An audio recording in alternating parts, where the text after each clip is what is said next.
परमेश्वर के नाम को महिमा मिले। सबको जय मसीह की। दिए गए समय के लिए मैं प्रभु को धन्यवाद देता हूँ। प्रभु महान है, अनुग्रहकारी, दयालु। अभी तक उसने हमें संभाला, उसके लिए प्रभु को धन्यवाद। और आप सबकी प्रार्थना और प्रेम के लिए भी मैं धन्यवाद देना चाहूँगा।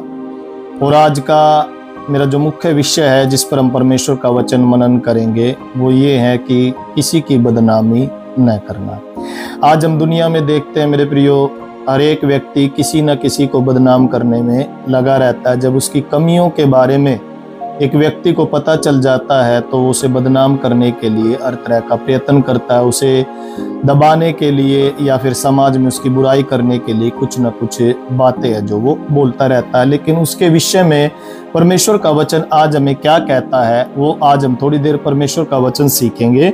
और उसके लिए हम परमेश्वर का वचन निकालेंगे तीतुस की पत्री, उसका 3 अध्याय और 2 आयत। तीतुस 3:2 में लिखा हुआ है कि किसी को बदनाम न करे, झगड़ालू न हो, पर कोमल स्वभाव के हो और सब मनुष्यों के साथ बड़ी नम्रता के साथ रहे। यहाँ पर हम तीतुस की पत्री में पढ़ते हैं कि किसी को बदनाम न करे। यहाँ पर परमेश्वर का वचन हमें स्पष्ट रूप से आज्ञा देता है कि हमें किसी को बदनाम करने का कोई भी हक हमें नहीं दिया गया है, अधिकार हमारे पास नहीं है। इसलिए प्रभु का वचन कहता है पर कोमल स्वभाव के हो, सब मनुष्य के साथ बड़ी नम्रता के साथ रहे। अब हम यीशु मसीह के जीवन के बारे में देखेंगे कि प्रभु यीशु मसीह ने कैसे एक नम्र स्वभाव के साथ और उस व्यक्ति के पापों को जो है दबा दिया, उसको बदनाम है जो नहीं किया। जब हम यूहन्ना की किताब 8 अध्याय पढ़ते हैं, यूहन्ना रचित सुसमाचार उसकी 8 अध्याय में हमें एक बड़ी दिलचस्प कहानी यहाँ पर पढ़ने के लिए है जो मिलती है। यूहन्ना 8 अध्याय में यहाँ पर हम देखते हैं कि शास्त्री और फरीसी एक व्यभिचार में पकड़ी हुई स्त्री को प्रभु यीशु मसीह के पास है जो लाए और लाकर शास्त्री और फरीसी और वहां के लोग, यहाँ तक छोटे बच्चे भी उस स्त्री के ऊपर पथराव कर उसे मार डालना चाहते थे क्योंकि वो स्त्री व्यभिचार में है जो पकड़ी गई थी। हम यहाँ पर ये कहानी है जो देखते हैं। उसके बाद वो प्रभु यीशु मसीह के पास जब लाए तो उन्होंने प्रभु से कहा कि व्यवस्था में मूसा ने हमें आज्ञा दी है कि ऐसी स्त्रियों पर पथराव करे। उन्होंने यीशु मसीह को परखने के लिए, क्योंकि एक तरफ प्रभु यीशु मसीह जो है प्रेम संदेश देता था और जो है ये देखना चाहते थे कि अब ये इसके ऊपर दंड की आज्ञा देता है या नहीं देता है। उसके विषय में उसके उपरांत उन्होंने उससे पूछा कि मूसा ने तो हमें आज्ञा दी है कि ऐसी स्त्रियों पर पथराव करके मार डाला जाए। जब हम व्यवस्था पढ़ते हैं, व्यवस्थाओं की किताब जब हम पढ़ते हैं तो उनमें लिखा हुआ है कि अगर ऐसी स्त्री व्यभिचार में पकड़ी जाती है तो उसे पथराव करके मार डाल दिया जाता था। अब तो इसके विषय में क्या कहता है, लेकिन यहाँ पर लिखा हुआ है कि यीशु मसीह उंगली पर, भूमि पर उंगली से कुछ लिखता रहा। और उसके बाद हम देखते हैं कि यीशु मसीह ने उनसे कहा कि सबसे पहले पत्थर वही इस स्त्री को मारे जो तुम में निष्पाप हो। और हम वहां पर देखते हैं कि जब प्रभु यीशु मसीह ने ये बातें कही तो वहां पर सारे मनुष्य जो है अपनी जेबों से वो पत्थर छोड़कर वहां से चले जाते हैं। उसके बाद यीशु मसीह 8:11 में कहता है कि 8:11 में लिखा हुआ है, उसने कहा हे प्रभु किसी ने नहीं। यीशु ने कहा मैं तुझ पर भी दंड की आज्ञा नहीं देता, जा और फिर पाप न करना। हम यहाँ पर देखते हैं कि प्रभु यीशु मसीह ने इन 2 लाइनों में ही उस सारे सुसमाचार को पूरा कर दिया, धर्मी ठहराया जाना और पवित्र किया जाना। आज हम प्रभु यीशु मसीह के पास आते हैं, यीशु मसीह पर विश्वास करते हैं तो यीशु मसीह हमें धर्मी ठहराता है और हमारे पापों को जो है वो क्षमा करता है। वही कार्य प्रभु यीशु मसीह ने इस स्त्री के साथ किया। प्रभु यीशु मसीह ने कहा कि मैं भी तुझे पर दंड की आज्ञा नहीं देता और फिर से पाप न करना, मतलब इसे यहाँ पर जो है धर्मी भी ठहरा दिया प्रभु यीशु मसीह ने और जो इसके पापों को भी क्षमा कर दिया, इसको पवित्र भी प्रभु यीशु मसीह ने है जो कर दिया। इसलिए मेरे प्रियो, प्रभु यीशु मसीह ने बड़े नम्र स्वभाव के साथ इस स्त्री के साथ बर्ताव किया, और जो इसको दंड देना चाहते थे उनको भी प्रभु यीशु मसीह ने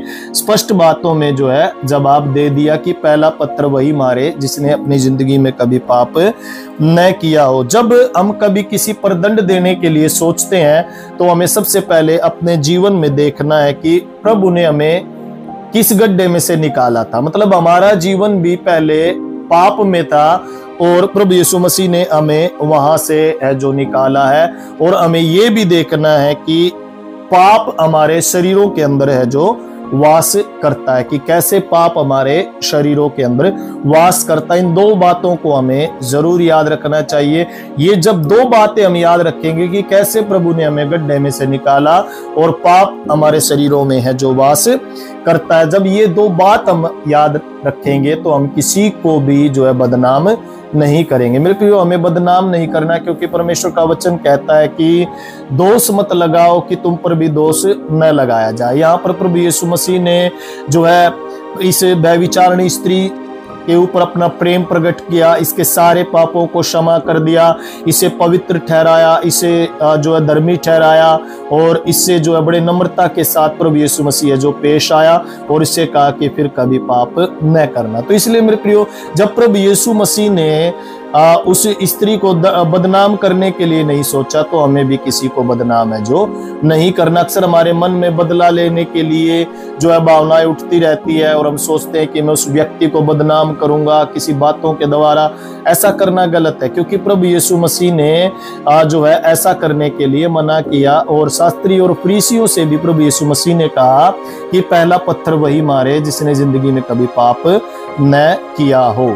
और हम वहां पर देखते कि कोई भी ऐसा व्यक्ति नहीं निकला कि जिसने पाप न किया, और सब अपनी जेब से उन पत्थरों को निकाल कर वो वहां पर छोड़कर है जो चले गए। आज मेरे प्रियो, हमें किसी के ऊपर पत्थर नहीं मारना है, किसी की बदनामी नहीं करनी है, और जो है हमें सबके साथ प्रेम से, क्योंकि हमारा प्रेम है जो दूसरे व्यक्ति को बदल सकता है। यहाँ पर प्रभु यीशु मसीह का स्वभाव जो है उस स्त्री के लिए बड़ा एक कारगर साबित हुआ, और प्रभु यीशु मसीह के प्रेम और उसके स्वभाव ने उस स्त्री के जीवन को है जो बदल दिया। आज प्रभु यीशु मसीह ने हमें भी दूसरे के जीवन को बचाने के लिए, दूसरे को बदलने के लिए प्रभु यीशु मसीह ने हमें चुना है। इसलिए हमें भी दूसरे के साथ नम्रता के साथ और बड़े प्रेमी स्वभाव के साथ हमें पेश है जो आना है। मैं आप लोगों के लिए प्रार्थना करना चाहूंगा। स्वर्गीय पिता, हम धन्यवाद देते हैं प्रभु। आज प्रभु मैं प्रार्थना करना चाहता हूँ, अक्सर हम दूसरों में प्रभु कमियां खोजते हैं, प्रभु जी कमियां निकालते हैं, दूसरों को बदनाम करते हैं। परंतु तीतुस की पत्री में हमने पढ़ा कि तू किसी को बदनाम न करना। और प्रभु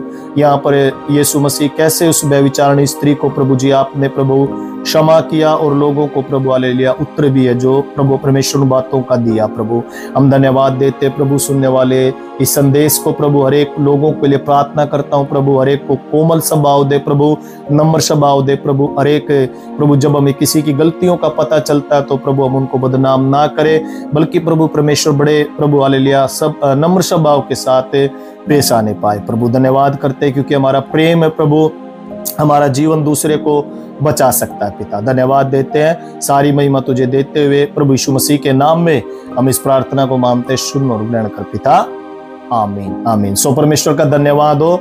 यदि आप लोग प्रार्थना कराना चाहते हैं तो स्क्रीन के ऊपर एक नंबर दिया गया है, आप उस पर संपर्क करें। हम आप लोगों के लिए प्रार्थना करेंगे। God bless you. प्रभु आप सबको आशीष दे। जय मसीह की।